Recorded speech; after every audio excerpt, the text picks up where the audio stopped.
Hello students, আমি Nitish sir জ্ঞানজ্যোতি coaching সেন্টারের পক্ষ থেকে তোমাদের প্রত্যেককে জানাই আরও একবার স্বাগত।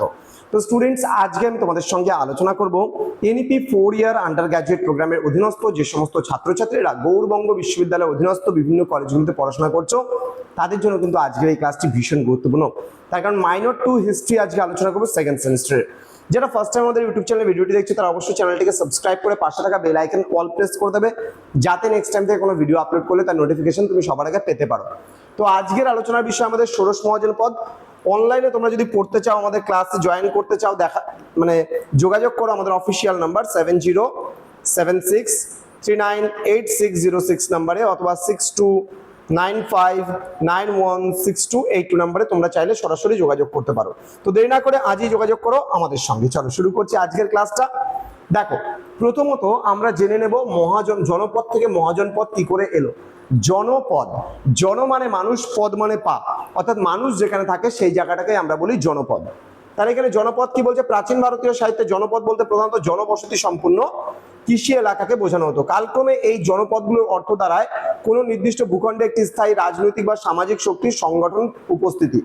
অর্থাৎ একটা মানুষ যে এরিয়ায় থাকছে সেই জায়গাটাকে আমরা বলি জনপদ। অর্থাৎ মানুষের পা যেখানে পড়ে আছে, যেখানে মানুষের পা, অর্থাৎ আমি এই জায়গায় দাঁড়িয়ে আছি, দ্যাট ইজ কল্ড জনপদ। এটা কারণ জনপদ না হলে বা জনগণের জায়গা না হলে তো আমি থাকতে পারতাম না। ঠিক একইভাবে তোমরা যেখানে থাকছো, তোমরা যেখানে পা রেখেছো সেই জায়গাটাই জনপদ। আচ্ছা, এবার মহাজনপদ কি? এবার এই যে জনপদগুলো রয়েছে ক্ষুদ্র ক্ষুদ্র বিভিন্ন জায়গায় ছড়িয়ে ছিটে থাকা জনপদগুলো, এবার জনপদগুলো প্রতিনিয়ত নিজেদের মধ্যে সংঘর্ষে কিন্তু লিপ্ত থাকতো। একটা জনপদ অপর একটা জনপদের সঙ্গে সংঘর্ষে লিপ্ত হয়ে যেত। তো বলছে ফলে ক্ষমতার ভারসাম্য পরিবর্তিত হতো। কোনো জনপদের আয়তন, সামরিক শক্তি এবং অর্থনৈতিক ক্ষমতা বৃদ্ধি পেলে তা একসময় কিন্তু মহাজনপদের মর্যাদা কিন্তু লাভ করত। আচ্ছা, এবার মহাজনপদের তালিকা যদি আমরা বলি, যে বৌদ্ধগ্রন্থ অঙ্গুত্তর নিকায়, যৌনগ্রন্থ ভাগীরথী সূত্র, এগুলো থেকে কিন্তু ষোড়শ মহাজনপদের পরিচয় পাওয়া যায়। উত্তর ভারত এবং দক্ষিণ ভারত মিলিয়ে মোট কিন্তু 16টা মহাজনপদের অস্তিত্ব ছিল। ঠিক আছে, এবং এই 16টা মহাজনপদই সামগ্রিকভাবে ষোড়শ মহাজনপদ নামে পরিচিত। তো তার একটা স্ট্রাকচার রয়েছে। দক্ষিণ ভারতে শুধুমাত্র অশোক আছে, বাদ বাকি সমস্তগুলো কিন্তু উত্তর ভারতে বিশেষ করে ছিল। আচ্ছা, এবার আমরা একটু দেখে নেব 16টা মহাজনপদ ধীরে ধীরে। এখানে কাশী, কোশল, অঙ্গ, মগধ, ব্রিজি, মল্ল, চেদি, বৎস এবং তার ভৌগোলিক অবস্থানগুলো বর্তমানে কোন কোন জায়গায় রয়েছে সেগুলো একটু দেখে নেবে আমরা, এবং তার রাজধানীগুলো কি কি রয়েছে সেগুলো একটু দেখে নিতে হবে। ক্লিয়ার? প্রত্যেকটা এটা স্ক্রিনশট করে নাও তোমরা। ওকে, আমি একটা ট্রিক্স বলে দেবো তোমাদের কি করে মনে রাখবে। এছাড়া আরো মহাজনপদ রয়েছে: কুরু, পাঞ্চাল, মৎস্য, সুরসেন, অশ্মক, অবন্তী, গান্ধার, কম্বোজ। দেখো, মনে রাখবা বৎসায়নের কামসূত্র বলে একটা গ্রন্থ আছে। তাহলে ভি দিয়ে বৎসায়ন, কে এম কাম লিখে রাখলাম, বৎসায়নের কামসূত্র।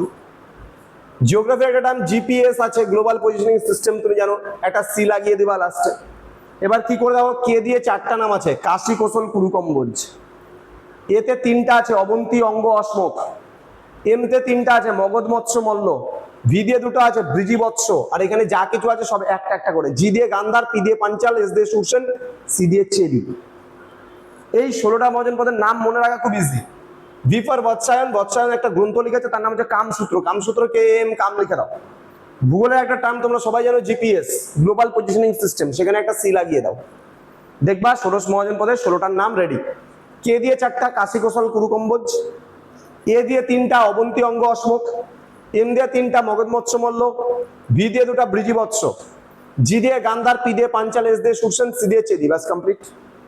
এবার এগুলোর ভৌগোলিক অবস্থান এবং তার সাথে রাজধানীগুলো একটু দেখে নিতে হবে তোমাদের। এটা স্ক্রিনশট করে রাখো, তোমরা কাজে দেবে। হ্যাঁ, প্রত্যেকটা জিনিস ক্লিয়ার? ওকে,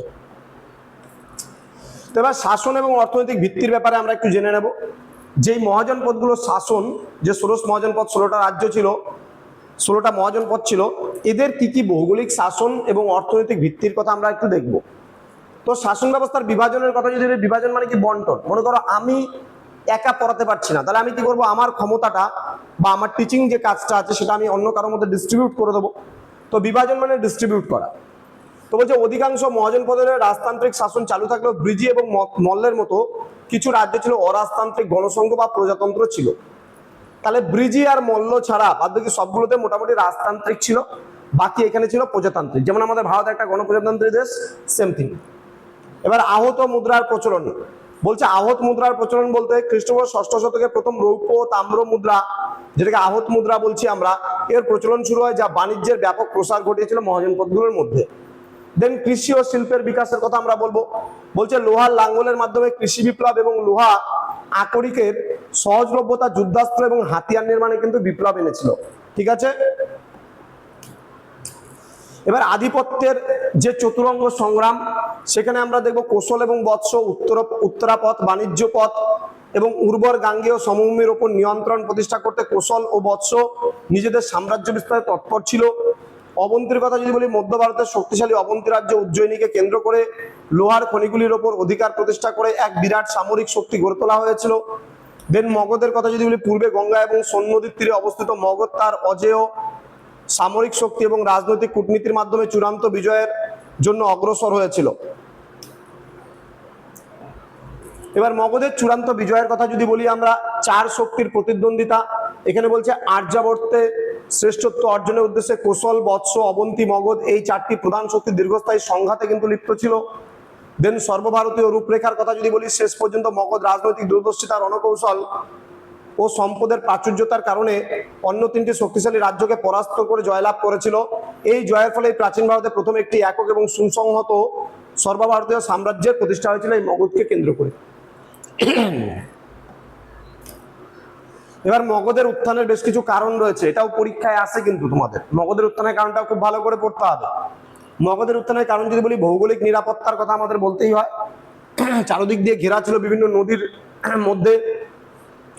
মগধের প্রথম রাজধানী রাজগৃহ ছিল পাহাড় বেষ্টিত, এবং পরবর্তী রাজধানী পাটলিপুত্র যেটা ছিল সেটা গঙ্গা, সোন এবং গন্ডক নদীর মিলনস্থলে অবস্থিত, যার জন্য বহিঃশত্রুর আক্রমণের হাত থেকে একটা রক্ষার সম্ভাবনা কিন্তু ছিল। দেন প্রাকৃতিক সম্পদের প্রাচুর্য ছিল এই মগধে। বলছে মগধের নিকটবর্তী বনে লোহার খনির উপস্থিতি উন্নত মানের অস্ত্র তৈরির পথ সুগম করেছিল, এবং বনের হাতিদের প্রথম যুদ্ধক্ষেত্রে কার্যকরীভাবে ব্যবহারও করা কিন্তু হয়েছিল এই মগধ। তো এই ছিল আজকের ক্লাস। আরো মগধের উত্থানের কারণ রয়েছে, আমরা পরবর্তী ক্লাসে ডিটেলসে আলোচনা করব। তো স্টুডেন্ট, তোমরা যারা ভাবছো আমাদের কাছে অনলাইনে অ্যাডমিশন নেবে, তারা আমাদের অফিসিয়াল নাম্বার 6295916282 এবং 7076398606 নম্বরে সরাসরি যোগাযোগ করতে পারো। দেখা হচ্ছে খুব তাড়াতাড়ি আরো একটা নতুন ক্লাস নিয়ে তোমাদের সঙ্গে। তোমরা প্রত্যেকেই ভালো থেকো, সুস্থ থেকো। Thank you so much, thanks for watching. After all, thank you.